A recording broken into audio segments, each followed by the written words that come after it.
I know you should probably all be sitting down for this. It's quite a shock.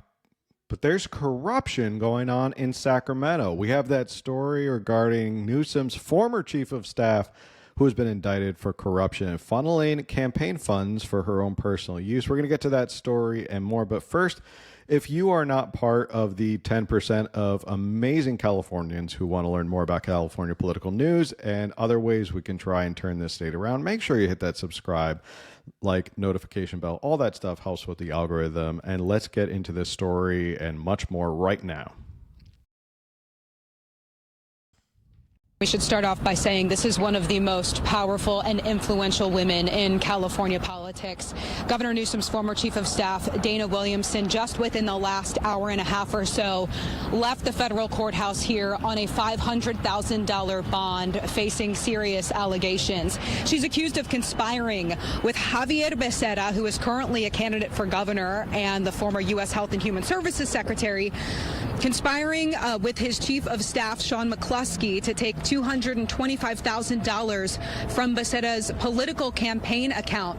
Investigators say this happened between 2022 and 2024, which started before but continued while she was working for Governor Newsom. She faces 23 federal charges related to that, including wire fraud, bank fraud, obstruction of justice, and false tax documents. Williamson pleaded not guilty in court today. Her alleged co-conspirators, McCluskey and well-known Sacramento lobbyist Greg Campbell, have plea deals, according to court records. In a statement, Javier Becerra said, quote, It does beg the question, though. It was your campaign, your dormant campaign, that they were funneling money through. So how much did you know, Xavier Becerra? We did approach Ms. Williamson as she exited the courthouse today. Here's our exchange with her and her attorney. Should other California officials and people involved in the government be concerned now with this investigation underway? Do you have any comment, Ms. Williamson? No, you guys can contact my attorney. Do you have anything to say? No, you can contact my attorney. Nice vocal fry. At all. Ms. Williamson, do you have anything to say to Javier Becerra right now?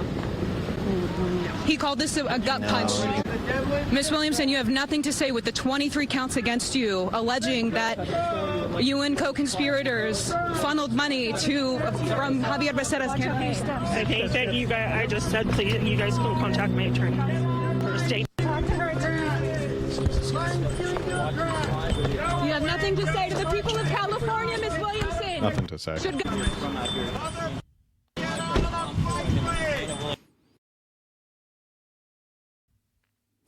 Guy was mad about his bike lane. So what is she in for? So the indictment goes on to claim Williamson subscribed to false tax returns, claiming more than $1 million in business deductions that prosecutors said were personal non-deductible expenditures like private jet travel, hotel stays, home furnishing, and designer handbags. Williamson went on to make false statements when questioned by FBI agents about the diversion of campaign funds and allegations of public corruption, prosecutors said.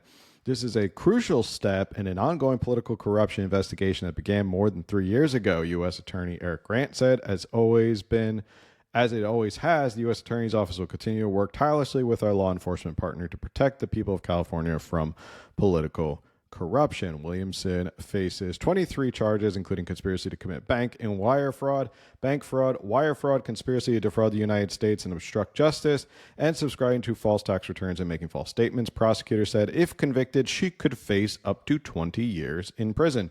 So let's look at the who's who of all these people who are involved in this. Sean McCluskey, who she had mentioned, Sean McCluskey is the former chief of staff of Xavier Becerra. So he was in charge of Xavier Becerra's, basically his office. He was the chief of staff. He also served with Becerra when he was California Attorney General. McCluskey has since deleted his LinkedIn page as of Thursday. I wonder why. Greg Campbell is a well-connected lobbyist and consultant. The most recent campaign finance data shows his long list of clients include Major League Baseball, Amazon, TikTok, PG&E, DraftKings, and United Healthcare Services. He has worked as a senior staff for the last 5 assembly speakers, including the role of chief of staff to speakers Tony G. Atkins and John A. Perez. Alexis Podesta's attorney confirmed she is an unnamed co-conspirator in the court documents that lay out the allegations against Williamson. She's not been charged with any crimes as of Thursday, and her attorney said she is cooperating with the investigation. She is also a Sacramento-based political consultant who served as a secretary under Governor Jerry Brown. She's also a member of the board of the State Compensation Fund. Oh, that's good to know people like that who are funneling campaign funds and doing shady things are in charge of the State Compensation Fund. And she also worked for, you got it, PG&E and Disney. Seems to be a running theme that PG&E has a little bit more control over the people who get into these top positions and all of that. So let's look at really quickly Xavier Becerra's involvement, whether he's implicated or not. Could this be a problem for Xavier Becerra, who's running for governor in 2026? This is from Laura Powell over on X. It says records show that Sean McCluskey worked continuously for Xavier Becerra from 2007 until 2020, for a long time, 2025 until recently, when he followed Becerra from the California Attorney General's office to Washington, D.C. McCluskey complained about the slightly lower salary with his new position. Slightly lower pay. Okay, so you didn't get paid as much in D.C. That's when a scheme was devised to give McCluskey a stipend from Becerra's campaign war chest of around $1.5 million, which Becerra was legally limited from using. The co-conspirators insist that Becerra knew nothing of their scheme, right? Because if you're a high-profile political person, politician, the last thing you want to do is not pay attention to any campaigns that are dormant that have your money sitting around in them, because this is the sort of stuff that gets you in trouble. This is the sort of stuff that gets you in trouble with like the feds and U.S. attorney and stuff like that. If you're screwing around with campaign funds and all of this campaign finance fraud, these are serious allegations. So if you're a high profile politician, the last thing you want to do is just go, whatever. I got a dormant campaign that has $1.5 million in it. So I'm not going to check in on it. I'm not going to have anyone make sure that no one's taking it. But the co-conspirators insist that Becerra knew nothing of their scheme. But is it plausible that Becerra believed that $10,000 per month was a reasonable amount to pay for managing an inactive campaign account? Either he was in on the plan to compensate his loyal right-hand man, or he was wildly out of touch with what services ought to cost, which both are very, very important questions for someone who is running to be governor of California. Now, he's not really close to like being like in the top of the polls as of right now, but he is someone who is running for governor of California. And it's one of those sort of dichotomies of either you are wildly incompetent or you are in on it. It's really, it can't be one or the other. Either you knew about it, you were in on it, and you kind of just ratified it by letting it happen, or you were just wildly incompetent. So choice A is you were in on it and you knew about it and you ratified it, which makes you horribly corrupt. And that shows what kind of leader you would be if you were given the entire California state government and its war chest and its budget and all of that. With all the power you have as governor of California, what would you do with it then if you're choice A? If you're choice B, you're wildly out of touch and you can't keep an eye on things, which also is an indictment on you possibly being governor of the state of California. Is, are you paying attention to things that matter? Or are you paying attention to the little details? California is a big state. There's a lot going on. You've built up an enormous behemoth and huge parasite of a government up there in Sacramento. And if you're not paying attention, that government can get away from you because you're out of touch. So this brings up a lot of questions of how deep does this go? Now, this story just broke as of yesterday, and people are cooperating. You see those three individuals, Podesta, Campbell, and McCluskey, are all cooperating. There is an unnamed former politician who is also named. We haven't gotten that name yet. Again, this Williamson lady, she was very aggressive, very powerful, very influential in Sacramento. She was chief of staff to Gavin Newsom during a certain amount of years. All these people are very highly connected. As you can see, these are people who were involved with previous speakers of the assembly. Like these are well-connected people. Like, you want to talk about movers and shakers up in Sacramento.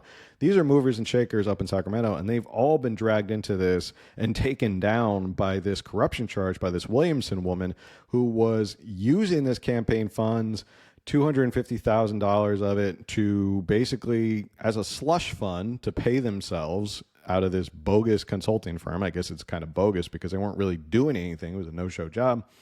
and also writing off a whole bunch of luxury items through the consulting firm to make it look like that's what she needed.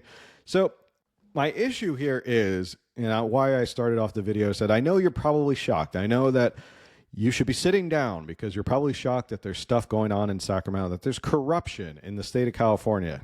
But that's the issue. The issue is that when you have a state that is completely run by one party, there's no one looking into any of this, right? No one's going to tattle on the other person because you're all part of the same party. Do you think Rob Bonta, as the Attorney General, is really going to look into this? Do you think he really cares about this stuff? Do you think he's really going to get to the bottom of this stuff and really figure out what's going on here? No, because they're all part of the same party. They're all trying to help each other out. So this is the issue when you have a state that is completely run by one party. And just as an example, these are all just from one city. This is all from LA. I want to show you some other corruption that gets away here in California.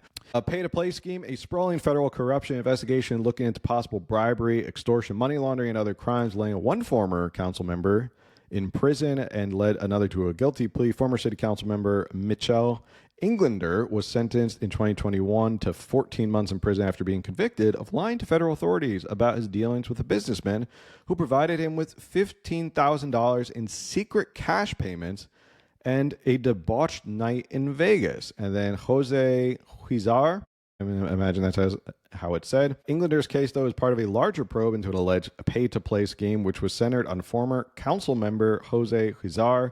It first gained public attention in 2018. FBI agents raided the then council member's home and office. And here's another one.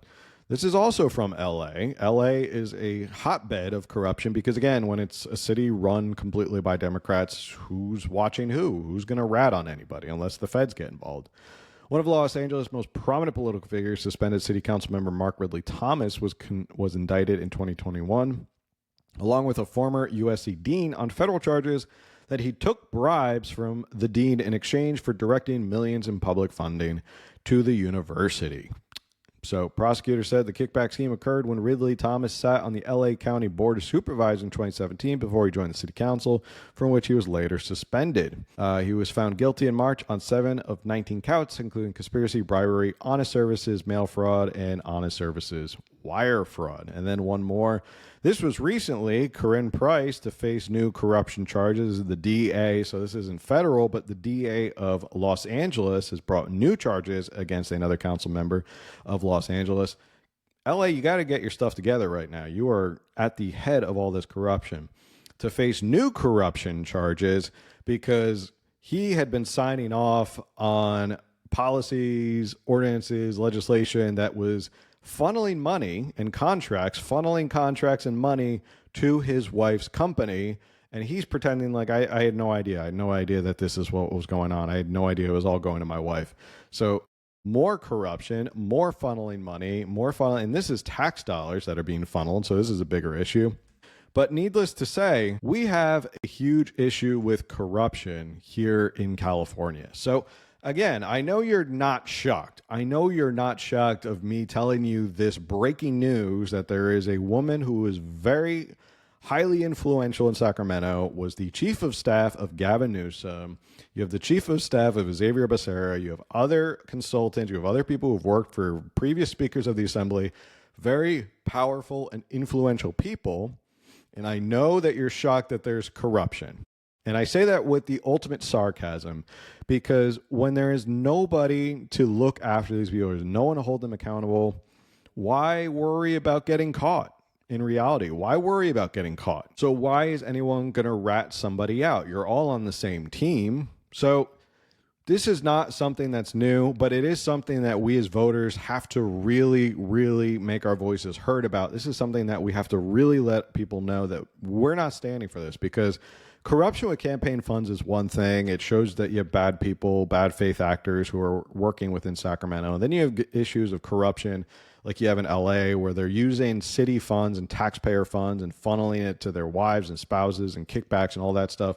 And that's a big issue as well. So at the end of the day, we got to keep an eye out, and we got to raise all holy hell when we see corruption like this and let people know how corrupt this state is, how far the depths go. And obviously, we're going to keep on this story and let you know if there's any new developments about whether Newsom's implicated. Maybe Xavier Becerra is implicated. We're going to get to the bottom of it. We're going to keep investigating. So make sure you tune into the California Underground. Make sure you hit that subscribe, notification bell, like all that stuff. Let me know in the comments what you think. Are you shocked that there was corruption in Sacramento? Are you shocked that people close to Gavin Newsom are involved in some sort of fraud or campaign fraud or tax fraud or anything like that? Are you really surprised about any of this, or do you think at this point it's just expected that people are going to be doing these corruptible things? So with that, we'll see you on the next one. Later.